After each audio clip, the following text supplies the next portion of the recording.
Ito yung Colle di Agnello. Ito yung part ng Italy. Ayan.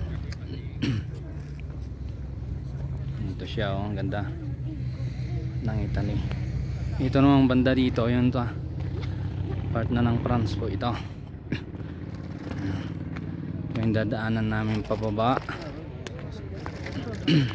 papuntang Col d'Issoire. Ayan. France na yun dito, kabila.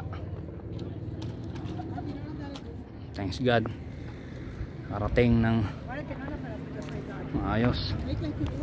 Maraming tao.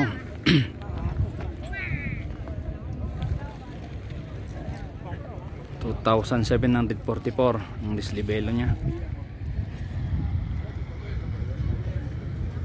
Ito, punta sa France.